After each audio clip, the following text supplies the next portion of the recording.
नमस्कार। मैं डॉक्टर महेश चंद्र चौरसिया, हिंदी विभागाध्यक्ष, आरवी कॉलेज, दल सिंह राय। आज मैं अपने विद्यार्थियों के लिए, छात्र छात्राओं के लिए घनानंद की कविता और उनके व्यक्तित्व पर चर्चा करूंगा। रीतिकाल के सभी कवियों में घनानंद की एक अलग छाप है। उनका एक अलग व्यक्तित्व रहा है और रीतिमुक्त कवि के रूप में, एक प्रवीण कवि के रूप में, प्रेम के प्रवीण कवि के रूप में घनानंद की चर्चा हिंदी साहित्य में होती रही है। यूं तो हिंदी साहित्य के इतिहास में रीतिकाल के 3 प्रकार के कवियों ने काव्य मंदिर में अपनी साधना के पुष्प अर्पित किए। मैं बता दूं कि प्रथम कोटि में वे कवि आते हैं जिन्होंने संस्कृत की रीतिकालीन परंपरा का अंधानुकरण किया तथा लक्षण ग्रंथों की रचना की और अपने को कवि मनीषी आचार्य के रूप में प्रतिष्ठित किया। दूसरे वे कवि हैं जिन्होंने लक्षण और दोनों ग्रंथों की रचना में अपनी प्रतिभा का दुरुपयोग करते रहे। तीसरे वर्ग के कवियों में उनकी गिनती होती है जिन्होंने लक्षण और लक्ष्य ग्रंथों की घिसी पिटी परंपरा से अपने को अलग रखा। शुद्ध कविता की रचना में वे जुटे रहे। वे कवि रीतिमुक्त कवि के नाम से जाने गए। घनानंद इसी रीतिमुक्त परंपरा के लब्ध प्रतिष्ठ कवि हैं।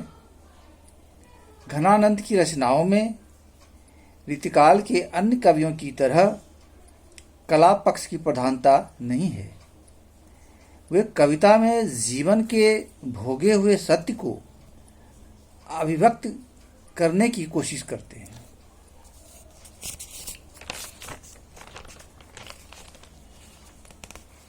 उनका भोगा हुआ सत्य, जीवन से जो उन्होंने अनुभव किया, एक साहित्यकार खुद के जीवन का एक साहित्यकार होता है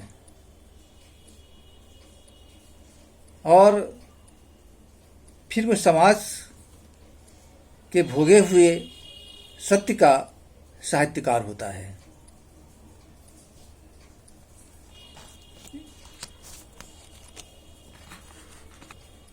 घनानंद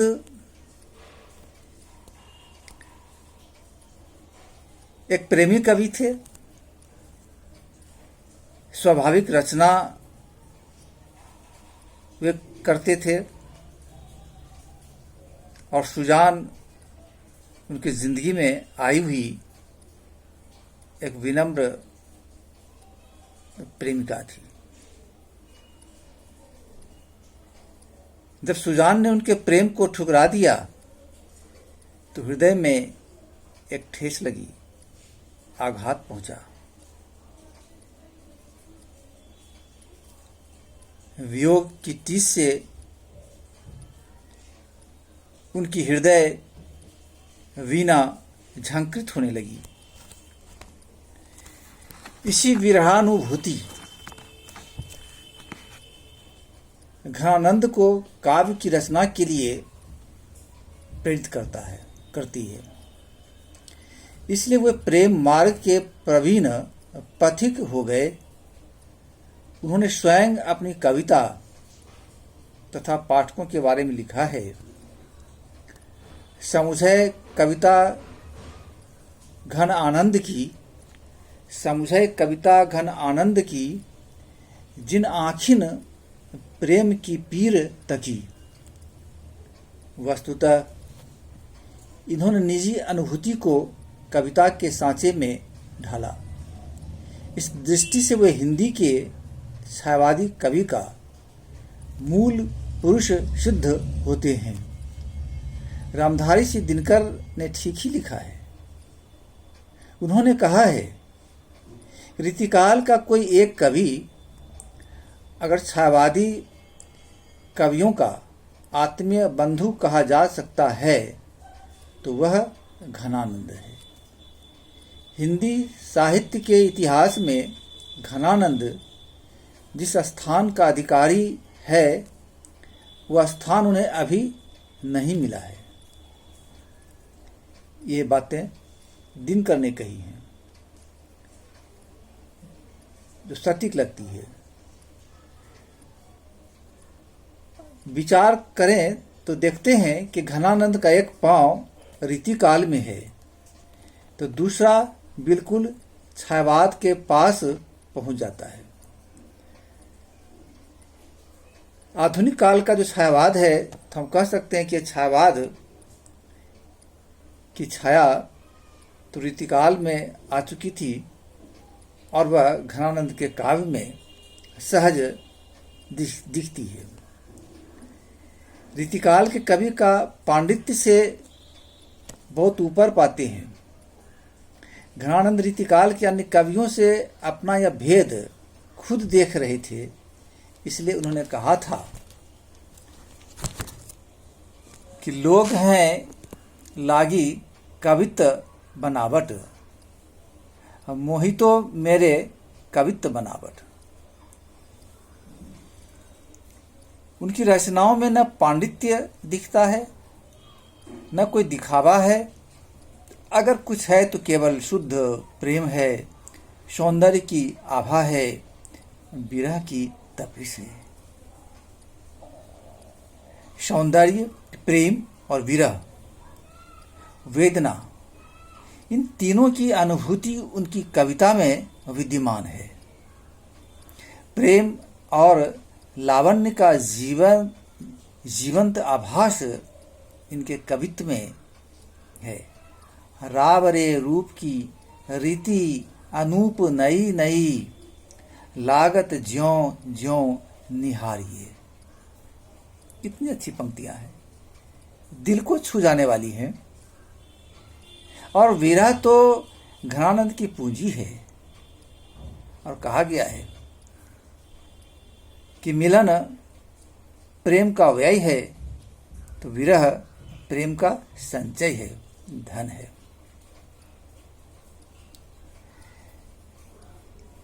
रीतिकाल के अन्य कवियों में यह दुर्लभ है।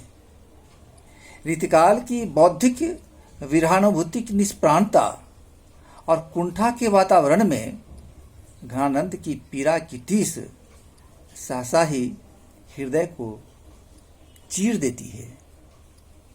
केवल अपनी प्रेमिका के लिए ही नहीं, भगवान के लिए भी घनानंद के हृदय से जो पुकार निकली है वह रीतिकाल के कवियों की भीड़ में नहीं, प्रत्युत कबीर, मीरा, रविंद्र की कविताओं में ही खप सकती हैं। व्याकुलता में लिखते हैं, पाऊँ कहाँ हरिहाय तुम्हें, पाऊँ कहाँ हरिहाय तुम्हें, धरनी में धसों की आकाश ही चीरों। ये घनानंद की पंक्तियां। वस्तुतः घनानंद का काव्य वियोग श्रृंगार के पक्ष में ही अपने चरम उत्कर्ष पर है। उनके विरह वर्णन में बाहरी हलचल नहीं है, उधार नहीं लिया उसने, किसी की नकल उसने नहीं की है। सूर हो, मीरा हो, विद्यापति हो, या केशव दास का प्रेम सौंदर्य वर्णन हो, तुलसी हो, किन्हीं की रचनाओं से उन्होंने उधार नहीं लिया। जो भी है उनके हृदय की अपनी निजी पूंजी है, अपना भाव है, स्वाभाविकता उनकी रचनाओं में है, उनके पदों में है,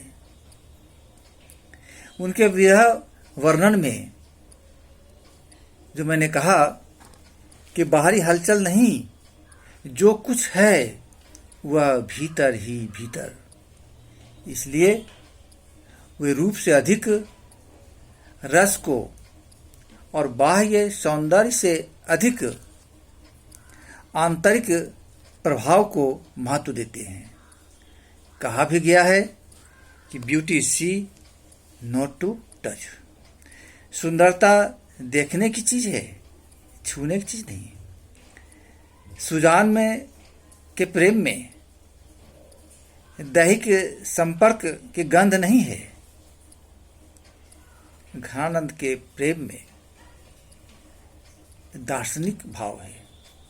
उनका प्रेम दार्शनिक प्रेम है, शुद्ध प्रेम है। अलग बात है कि घनानंद की प्रेम का सुजान ने उसको नहीं चाहा, लेकिन घनानंद ने हृदय से सुजान को कभी नहीं निकाला। सुजान की जो मूर्ति उसके दिल में बसी, उनकी आंखों में छाया बनकर, तस्वीर बनकर जो उभरी, उसे मिटने नहीं दिया।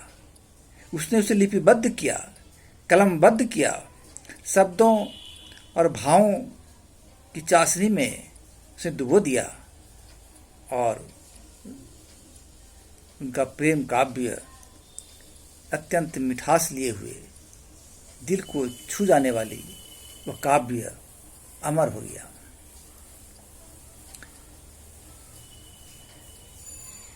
उनकी कविताओं में विरह जनित उद्गारों का ही आधिक्य है। क्योंकि यह बात तो स्पष्ट है कि सुजान ने ठुकरा दिया तो विरह जनित पीड़ा की अभिव्यक्ति ही ज्यादा संभव है। उनके स्वच्छंद प्रेम से ही प्रभावित होकर इतिहासकार और समीक्षक आचार्य रामचंद्र शुक्ल ने कहा कि प्रेम मार्ग का ऐसा प्रवीण और धीर पथिक तथा जमादानी का ऐसा दावा करने वाला ब्रजभाषा का दूसरा कवि नहीं। स्पष्ट है कि घनानंद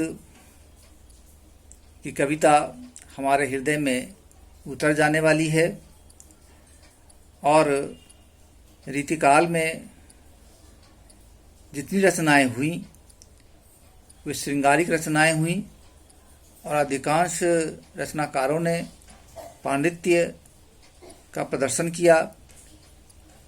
आचार्यत्व बनने की होड़ में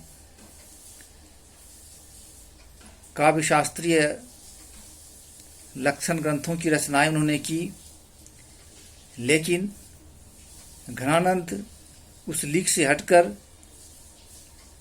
उन्होंने अपनी एक नई लीक बनाई और जो काव्य के लिए, साहित्य के लिए जो सही होना चाहिए, जो स्वाभाविक चित्रण वर्णन होना चाहिए, घनानंद ने वही कार्य किया। इसलिए घनानंद रीतिकाल के श्रेष्ठ रीति मुक्त कवि हैं।